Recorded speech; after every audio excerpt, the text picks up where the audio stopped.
Our first technique in the second category involves the use of chipping fluids, also known as a hairspray method.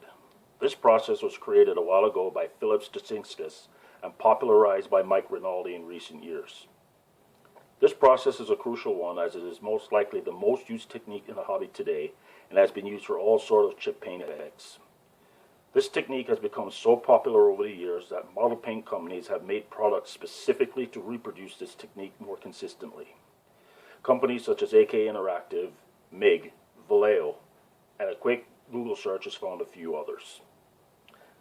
This technique involves putting down a chipping color, then a layer of hairspray, then the final color. Applying water will cause a hairspray to dissolve, causing the top layer to come off in small chip-like particles, revealing the underlying color. It is recommended to use a medium to firm hold hairspray designated by a 3 or 4 on the can, and it can either be from an aerosol or of the pump kind, which I personally prefer. The aerosol kind can be sprayed directly from the can in 2 very light coats or decanted into an airbrush for use, or you can use any one of the made-for-bottling products. AK or MIGs would be my preferred suggestion. Now let's take a look at this process in action. Okay, for the first part of this, so we've got this sprayed down with some Vallejo aluminum color, and then just because of how delicate my fine Vallejo, I just gave out a light coat of Future on this. So this would be our chipping color. So the next thing we're going to do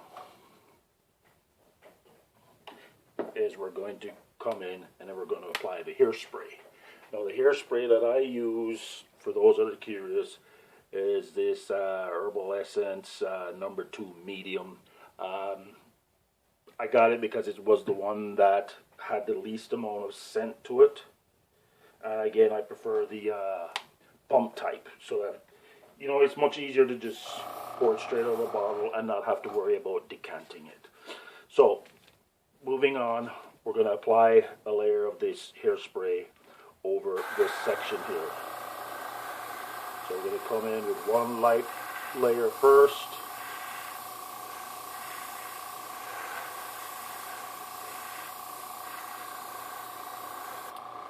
We're going to let that dry for a bit. Just going to blow some air on it. And then I'm going to come in with a slightly heavier coat after this.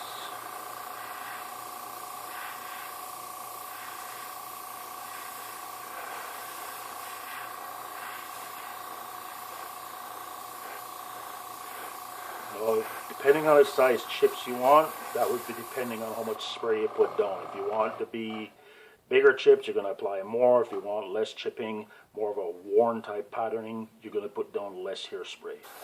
So we're just going to let that sit and dry for a bit, and then we'll apply the top color. Okay, once that's dried for a bit, then we're going to apply our top color on it. For, like I said earlier in the video, we're going to be using very high contrasting colors so that at least the effect will show up. So now we're going to apply some Vallejo black, flat black.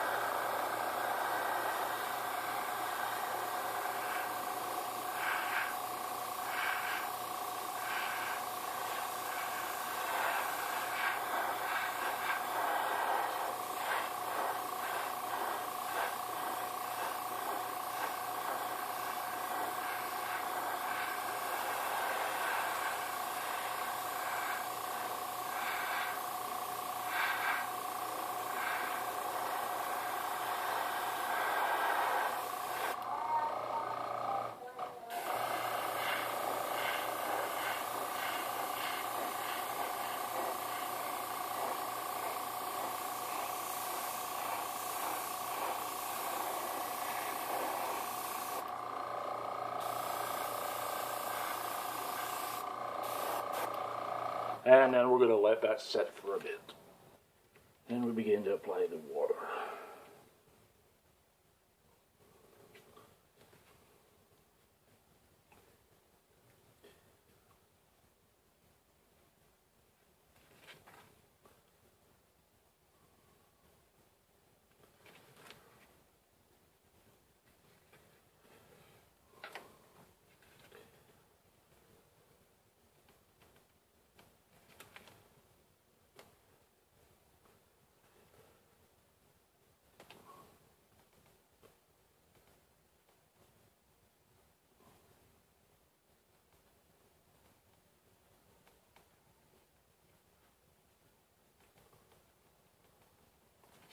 And then you can see where the paint starts to chip off as the hairspray underneath starts to dissolve.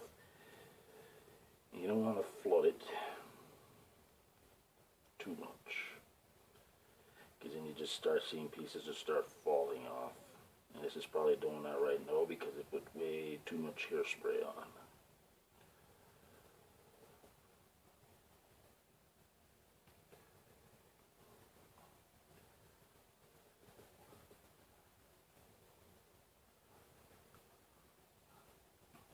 It's okay if it's a little extreme right now, because I just want you to be able to see the effect as it's happening.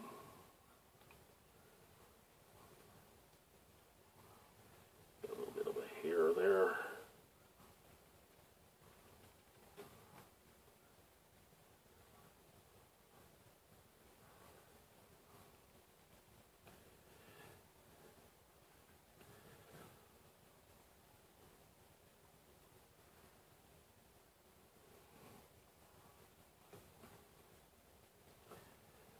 And what you can also do is you can introduce something like a toothpick into this to as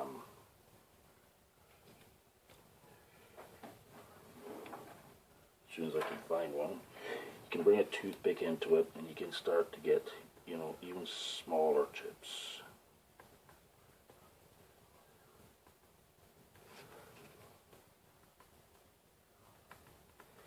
You can also get, you know, little scrapes. Well, of course, this is coming off in sheets right now. So let's get up over to here a little bit. You know, you can get little scrapes and even little dots there. If you even wanted to, on an aircraft, you could come in and, you know, get rivets.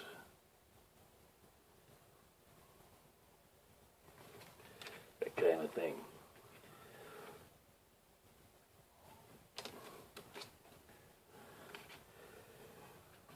But all in all, you can do it and you can try to get as many chips as you want. But like I said, you want to use a little less water.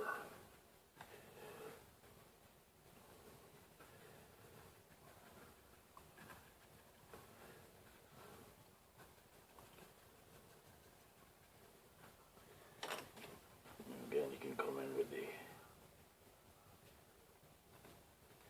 thing, you can follow alongside a piece like this. This is one of the reasons why I used a Vallejo, because I knew it was going to cause some very extreme chipping, but I just wanted you to be able to see the effect, you know, in full blown.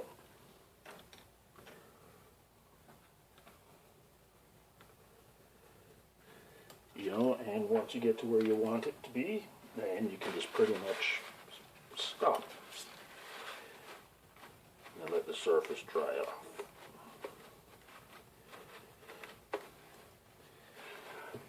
So what you got there is the results of the hairspray chipping. Now this can be more or less if you want. There are a few factors that affect how this effect works, and we're going to sit down here quickly and just discuss that. So with this technique, there are 3 basic points pointed out by Mike Rinaldi, who is, you know, one of the big proprietors of this technique. This first basic point to consider is hairspray quantity. It's good to note that the amount of chipping, the size of chipping, and how fast it starts to chip is going to be dependent on the amount of hairspray you actually put down for this. If you put down more hairspray, you put down more coats, it's going to chip a lot faster. You're going to get a lot bigger chips. If you put down less hairspray, then it's going to be a little harder to chip. You're going to get more of a lot more fine chips and more of a wearing type effect going on. The second basic point is the opacity of the top layer of the paint. This is where we put the top coat on, depending on how thick you put that on. Obviously, it speaks for itself to say that the thicker the top coat or the more coats you put on, is the harder it's going to be for it to chip, because it's got a little bit more surface thickness for the water to penetrate to go back down into reactivating the hairspray. So that's something very much to consider. Also, the third basic point is drying time of the hairspray or the paint. Obviously, if you leave it on for longer periods, it's going to cure harder, and it's going to react a little bit harder to get to the chipping. I think this is probably more so for some of the modeling products that are out there, as in like the AK heavy chipping, or their Worn Effects or MIG's heavy chipping, or their chips and scratches. So that might be something to also think about. Further to Mike Rinaldi's suggestions of his 3 basic points, there's some other factors that I think bear some mention as to what's going to affect this process. The first of these other factors is going to be the bottom coat. So your chipping coat, whether it be silver or another color or primer or whatever, it's going to be dependent on whether that coat is gloss or a matte coat. With some of these made for modeling products, they recommend putting it on a semi-gloss or a satin coat because they're different. They react differently. One is going to be more responsive to water. The other is going to be less responsive to water. But that will also change depending on whether or not you're putting the hairspray over a gloss coat or a matte coat. Over a gloss coat, it's going to chip much more readily regardless of the product that you use, versus over a matte coat. The second and other factor is going to be what we would consider, let's just say, the wholeness level of the hairspray or the chipping fluid. Again, there are 2 types of chipping fluid. There is a heavy chipping, which is required for larger chips or very extreme chipping, and then smaller scratches and worn effects, which is going to provide much smaller chipping and much smaller scratches. Though these 2 products are going to react differently at different rates with the water to produce different types of chipping. It's going to be the same with a hairspray, depending on whether you go with a mild hold, a firm hold, or an extra firm hold, the 1, 2, 3, 4, 5, whatever rating is. It is going to behave differently depending on which one of those that you use. So that's another thing to bear in mind. A third factor to keep in mind is the top coat. Again, that is also going to be determined whether it's a gloss or a matte coat. This is because a gloss coat is going to be much denser than a matte coat, and the water penetration is going to be a lot more difficult on a gloss coat versus a matte coat. A matte coat is going to have it's going to be a little bit more porous. The water is going to penetrate it to get to the hairspray coat a lot easier. So you got to remember, it is going to behave differently with a matte coat or a gloss coat over it. The last factor to consider is the paint type. This being whether you're using acrylic paint, lacquer paint, or enamel paint. It's important to note that a lot of the demonstrations that you see all over the internet, all over YouTube, even what I just did here, 90% of those demonstrations are all going to be acrylic. Only because acrylic is probably more responsive to this technique than any other paint type. But that is not to say you can't use any of the other paint types. It'll work with lacquers, it'll work with enamels. It just may take a little bit longer for the effect to start. But there are videos out there of Mig Jimenez showing using some of the enamel weathering products within this process. That is something we will also look at in later videos. So it'll work for all 3 types, just it's going to react differently depending on which type you use. Okay, so let's look at some of the advantages and disadvantages of the chip-in fluid process. First, the advantages. So this technique probably reproduces some of the most realistic chipping effects that you could possibly achieve. This is mostly because we're actually chipping the paint. So it's not only does it look good, it's actually three-dimensional because there is some depth to it. Second thing about it is that it is both random and you have control over it. So it is going to chip off randomly where you put the water and where it just basically lets go, or using specific tools like I demonstrated using a toothpick, you can probably affect certain chips into specific areas and control how that goes. It's very simple to do, and there's no special product that is required for it unless you're planning to get any of the made for modeling chipping fluids by AK or MIG. The disadvantages of it is that it's got a pretty high learning curve because you have to start to try to figure out, based on all of the basics and the, other factors that were discussed earlier as to how much paint you're putting down, what kind of paint you're using, how much hairspray to use, what, gauge you're using, whether you're using the heavy chipping or just the worn effects fluids. It can be a bit inconsistent at times, again, due to the learning curve, mostly because of you're trying to figure out, get a good feel for it, and it can be a little hard to control because sometimes, instead of getting small chips where you want them, you'll get these big, massive chunks falling off. The third main disadvantage of the chipping process is that it tends to leave the top coat a bit prone to tape lift. So, as you go into your build and into your painting, you may find that there are some areas that you have the hairspray under that, masking tape may lift up. So you might want to, do some forethought and do some detacking. One thing I did not mention in the actual demonstration with the hairspray chipping method is that once you get to where you want it and you leave it to dry, to prevent any further chipping from happening, you're going to need to seal it into a clear coat. So just bear that in mind. Okay, our next subtractive method that we're going to do is, it's not really an actual process per se. It was something I experimented with a little while back on an old Raiden jack weathering. And it was done pretty much by a process I'm just going to call tape pull. So what it is I put down an enamel base on this, and what we're going to do is we're going to take advantage of the different adhesion properties between an enamel paint and an acrylic. No, you can only do this with an acrylic on top of an enamel.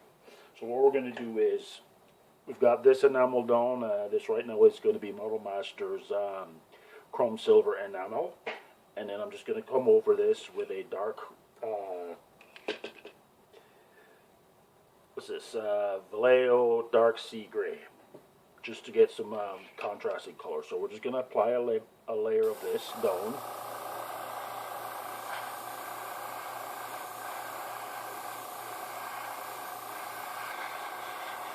It really doesn't matter which acrylic you use, as long as it's an acrylic. The bottom color is an enamel. So we've got that right there, and we're just going to let that dry for a bit.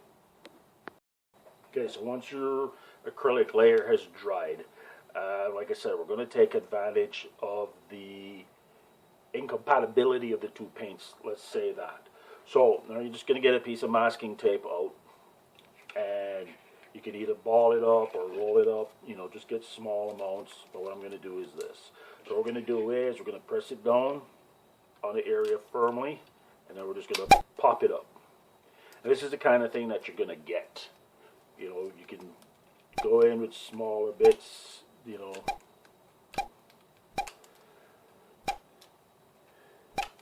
that sort of stuff, and you're just going to get the surface to just chip up.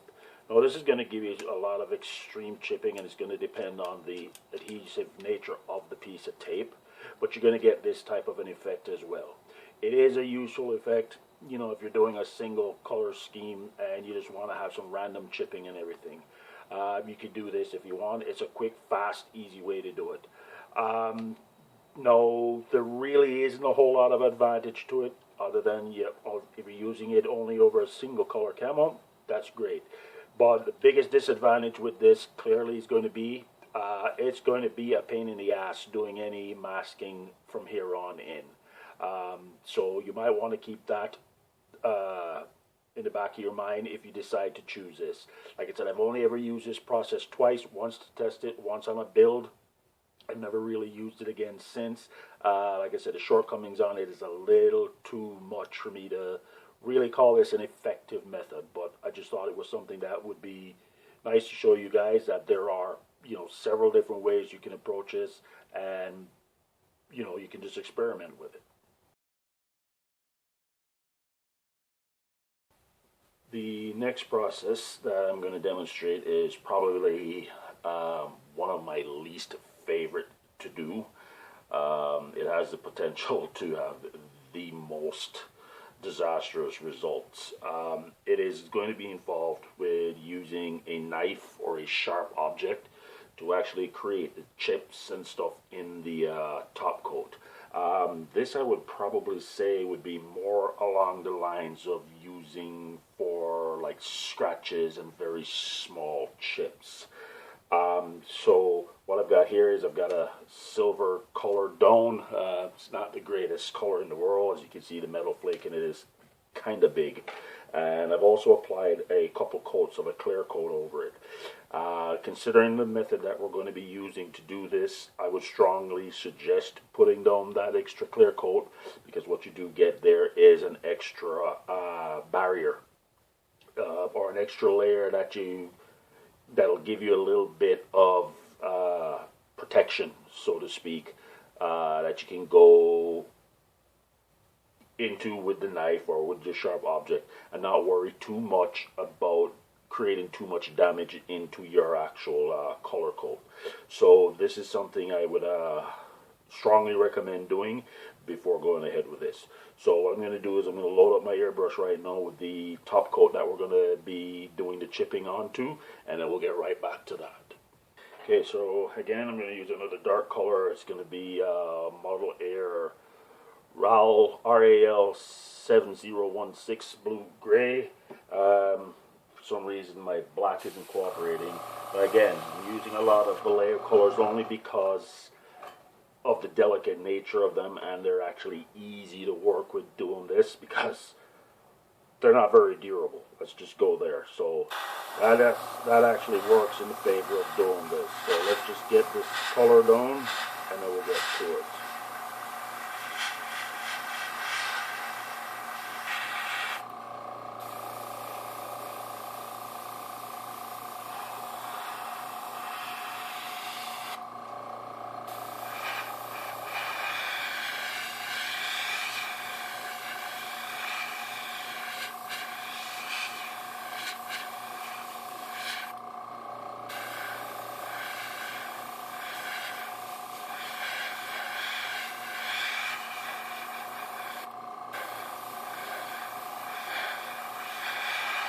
Okay, so I got this finished up off camera here. I was having a little bit of some clogging issues with my airbrush, probably because I haven't cleaned it since I started doing this video.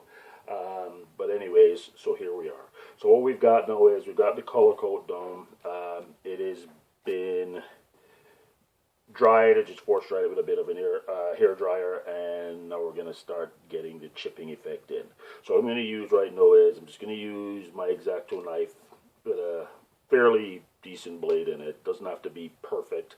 I've got a toothpick, and I've also got one of these plastic type toothpicks that I picked up at the dollar store. I wanted to experiment with, so this will be the first time I'm going to be using these. You can also, if you like, use your awl or your scribing tool. This might be a little bit sharp, but let's have it here to see what's going on, because after all, this is only just a demonstration. So what you want to do is you want to get into it, and you want to be very, very, very delicate with it, because you don't want to scrape in too far. So like I said, I would suggest this to be more of a technique to use to do scratches. So you just want to basically come in just lightly tap at it with a knife blade. You just want to get the top part of it removed. And again, like I said, because of the Vallejo, it chips really nice. And then you've got the clear coat underneath there actually helping to preserve that metal coat underneath there.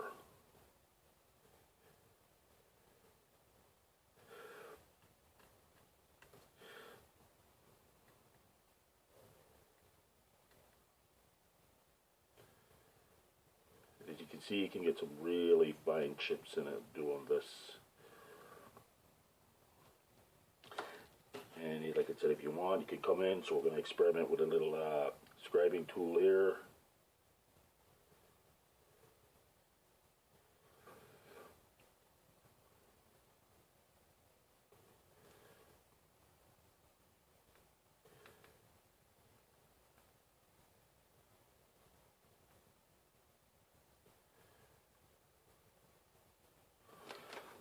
And again, this is also giving a nice effect because it's actually chips and scratches. Now we're going to go on with the toothpick. Again, like I said, you can pretty much use anything that's got a pretty decent tip on it. You know, you can come in, you can scrape off as much as you want. You can get, you know, these chips in. Come in, just, you know, clean off a whole area here if you want. And you can come back in with something else like the plastic one here and just feather this chipping here if you want. You know, just stuff like that. You can come back in with like the knife. You just want to feather this all in a little bit.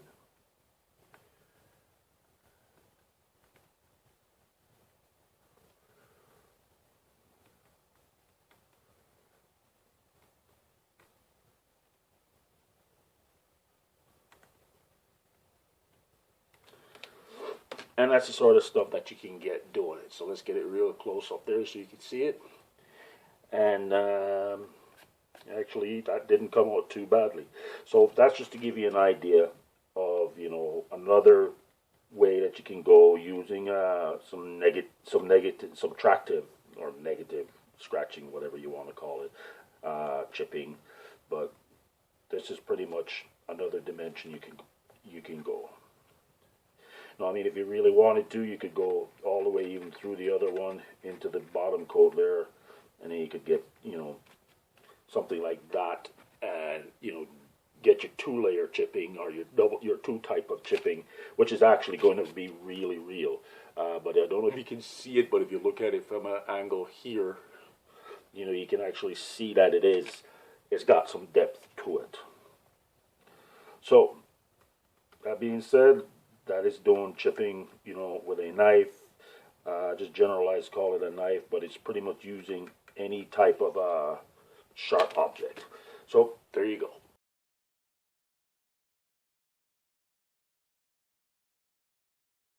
This next technique involves using Windex as a bit of a, I guess you could call it a chipping fluid, but it's more using it as a thinner. I know there's a lot of people out there that use Windex as a thinner, and there's a lot of people out there who frown very highly on it.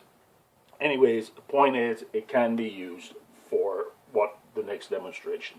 For this particular purpose, I'm using Windex, mostly because Windex is a recognized brand name. It is one of the most used ones probably as a thinner, but basically you can use pretty much any glass cleaner that has some amount of an alcohol content, because what really is the activator here is the alcohol, or isopropyl alcohol. So IPA will work fine as well. I would probably suggest not using pure alcohol, as it may eat more than you want it to. So right now we've got a layer of Silver Dome. It's got a coat of Future on it. Again, another product a lot of people frown on, but this is a demonstration, so hey, maybe what will happen is people will get to see why people frown on it.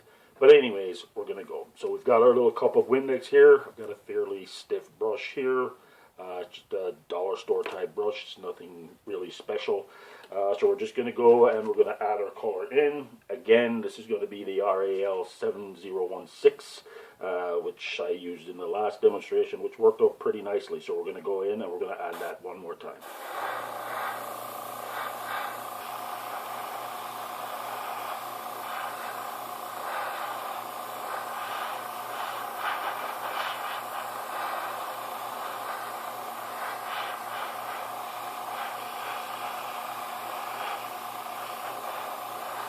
So two things about this process. One, this is something you need to do where you're going to do this particular step all in one, because you don't want to have this acrylic curing too much. Otherwise it's going to be pretty difficult to remove. And second of all, to call this a chipping effect may not be the most accurate, but because, you know, we're talking about chipping as a generalized term, I would probably say this would be more of a faded paint to worn paint type of effect. So once you've got it pretty much dried to touch, you're going to get the brush, you're going to get it in the Windex here. You want to remove some of the excess. So you're going to take advantage of some of the thinning properties or some of the affecting properties that alcohol, which is in the Windex, how it reacts to an acrylic paint, which is the other thing about this process. It can only work with an acrylic. As to if it will work with every acrylic, I don't know. I know it certainly will work with Tamiya's. It'll work with Mission Models. It'll work with Vallejo for sure, with Vallejo, and so on and so forth. So again, you're just going to get that thing in, and get some of the excess out, and then you're just going to keep applying it. And you're going to wait for it to start activating. So now what you got here is some chipping there. So might have gone a little too early on this.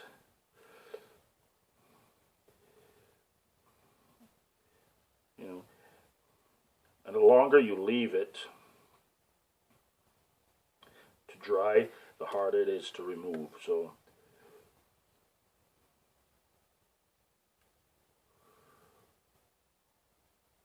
you want to get into there scrubbing on it. Right now we're actually getting a chipping effect,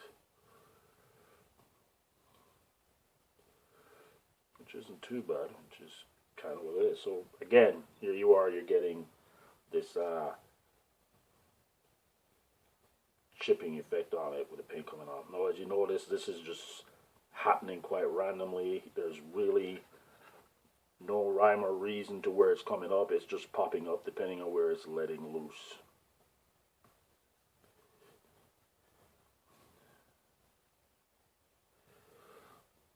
So that's basically giving you some chipping. So I'm going to get a hair dryer on this, and I'm going to force dry this a little bit to see if I can get it to cure up a little bit better, and see if we can get more of the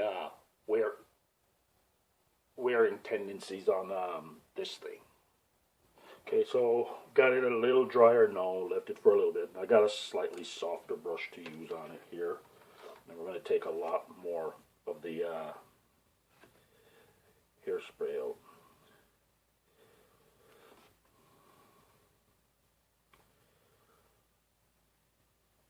Let's see if this is going to work. Yeah, so now you see you're getting this slightly reduced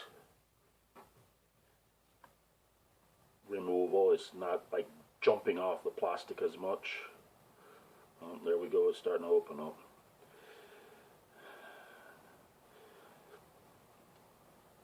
Now I've used this technique before and it hasn't been this drastic, so I'm guessing the lesson to be learned here is maybe not use Vallejo. Vallejo strips too easily.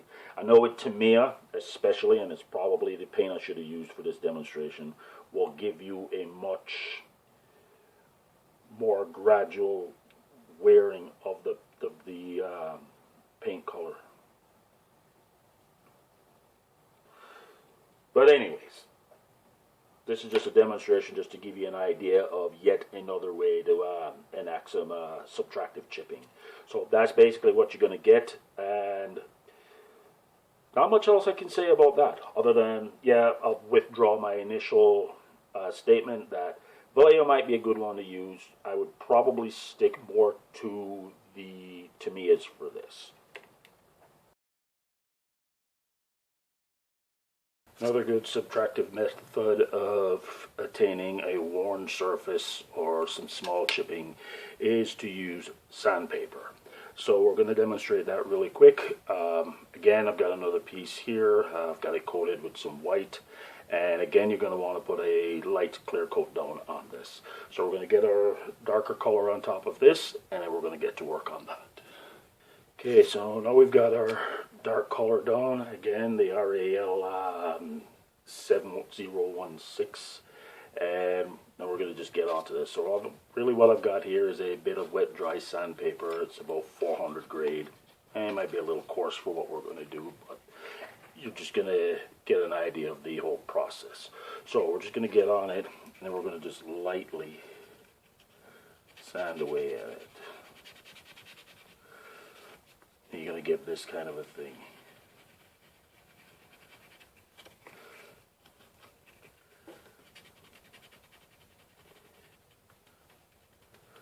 As you can see, there isn't a whole lot of control on this, but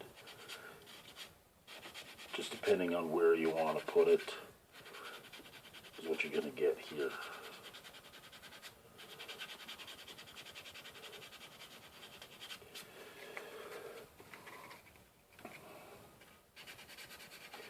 Get it on this flap.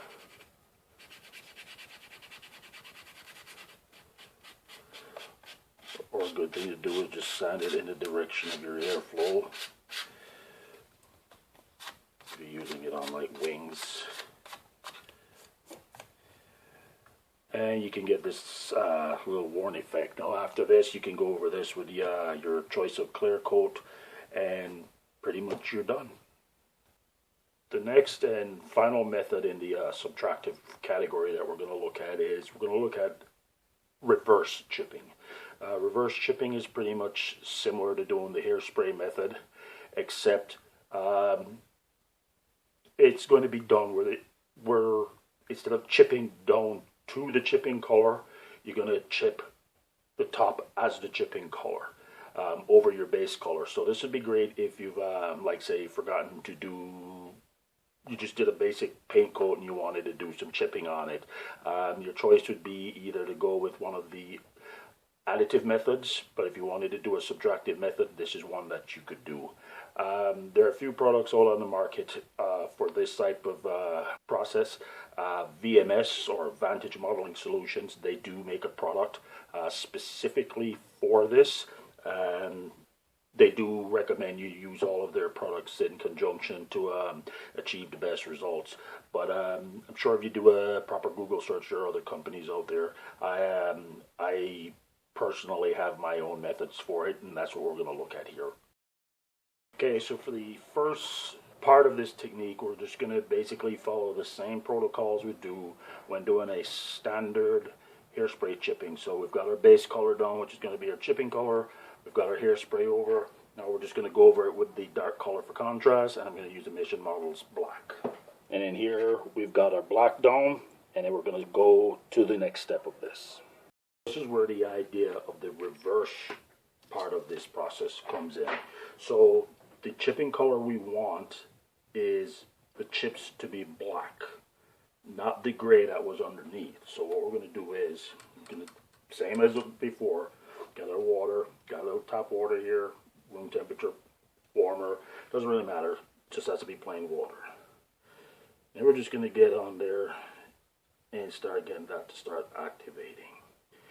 Now the difference is because you want the chips black, you're going to be looking now about removing more of this black than you would normally be doing with a chipping method. So you really want to get all the way down into it. So you want to get off as much of it as you possibly can, or to keep it down to where you want it. So we're just going to keep going, keep going. This now is getting to be more of a wear type thing. Whoops, let's get it in there. So now we've got the water activated on it there. So this is what you want to be trying to do. You want to get the black is your chipping color.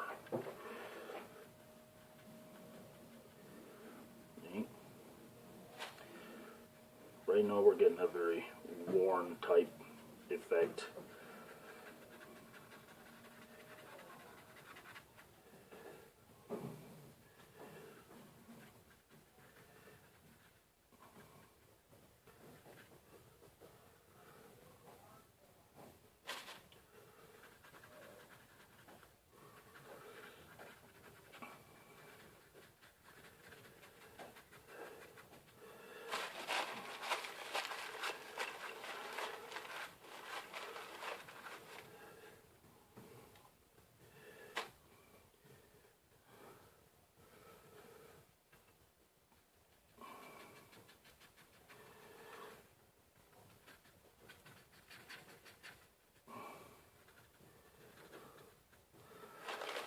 This might not have been the best mule to use, but you're getting the idea here. So the idea is you're going to remove pretty much all of the top layer, just down to where you want it.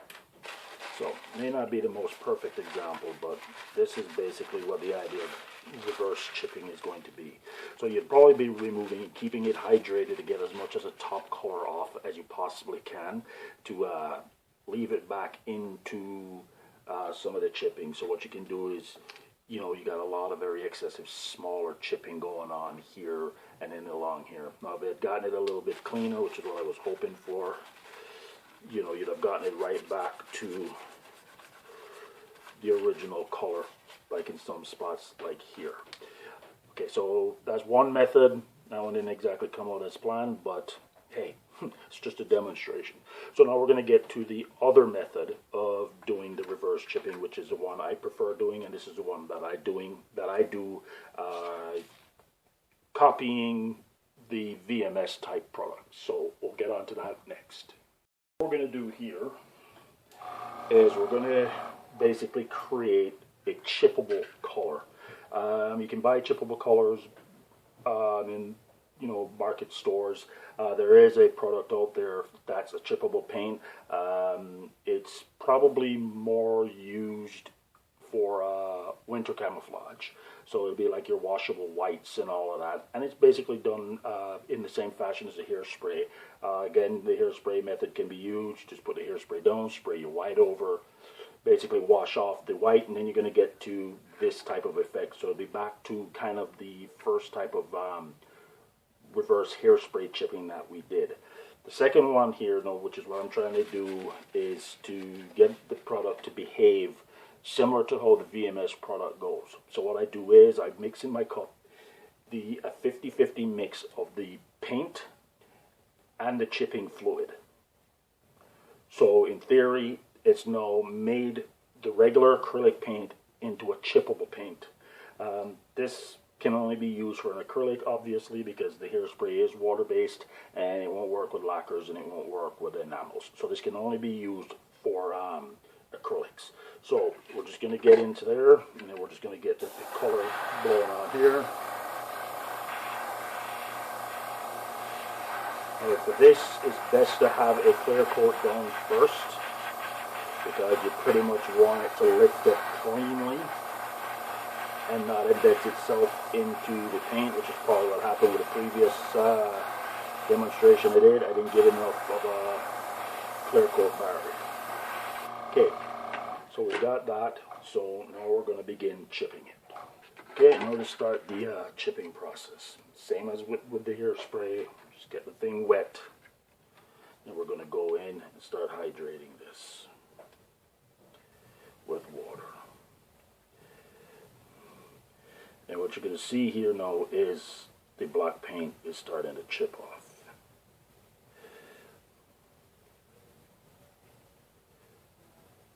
And nice big chunks here, which is kind of what you want. Now let's change the brush to something with more of a pointy, nice little round tip. Should probably be good for this right about now.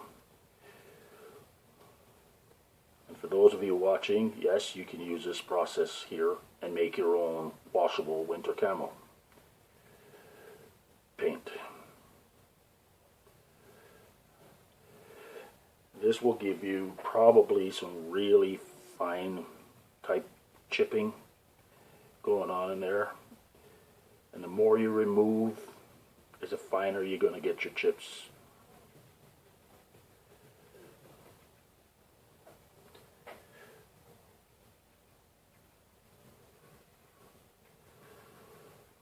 Of course, this process is extremely messy.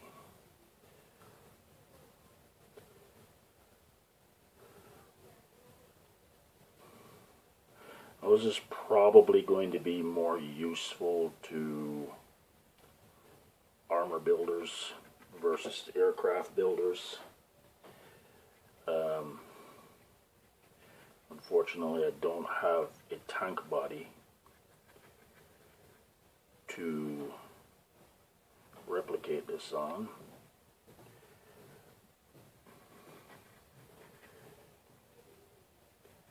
You want to remove almost all of the color,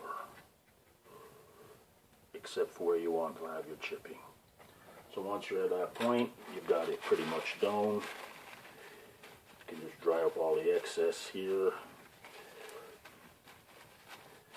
You know, while it's still a little bit on the wet side, you know, you can start to clean up some of these other areas here that you didn't want.